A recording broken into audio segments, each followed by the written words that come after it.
کہ یہ لاشیں رکھ کے آپ کے منتظر ہیں؟ آپ اپنے کیا یہ ان کی جو تکالیف ہیں، ان کی جو لاشیں ہیں، اس سے کیا آپ کی ایگو بڑی ہے؟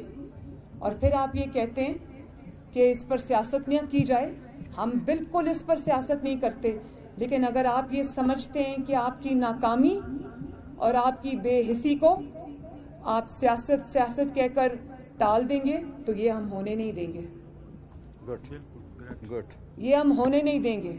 آپ کو یہاں آنا پڑے گا، ان کے سروں پر ہاتھ رکھنا پڑے گا، تاکہ یہ جو 5-6 دن سے کھلے آسمان کے نیچے منفی درجہ حرارت میں، سنیں رات کو یہاں پر -8 ہو جاتا ہے، اس میں اگر یہ اپنی لاشیں سامنے رکھ کے بیٹھے ہیں، یہ آپ سے کوئی بڑی چیز نہیں مانگ رہے.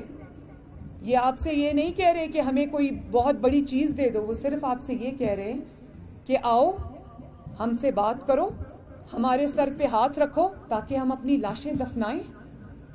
تو آپ کی ایگو آپ کی ان لاشوں سے بڑی ہو گئی ہے. میں یہ سوال پوچھنے میں آج ہزارہ برادری کا نمائندہ بن کر میں یہ سوال پوچھنے میں آج حق بجانب ہوں آپ سے.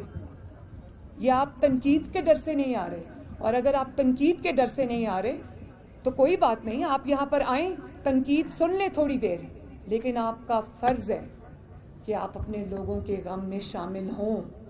آپ ان کے سر پہ ہاتھ رکھیں، آپ ان کا درد بانٹیں، آپ ان کا دکھ بانٹیں. اور انہوں نے مجھے کہا ہے ابھی پیچھے سٹیج پر کہ 100 دن بھی بیٹھنا پڑے تو جب تک یہ نہیں آئیں گے ہم اپنی لاشیں نہیں دفنائیں گے. خدا کے واسطے مخلوق خدا پر رحم کرو. بہت افسوس کی بات ہے، بہت افسوس کی بات ہے کہ جو ارباب اختیار ہے، جو اس وقت اقتدار کی کرسی پر بیٹھا ہے، اس کی بے حسی پر افسوس ہے، صد افسوس ہے. میں ایک دفعہ پھر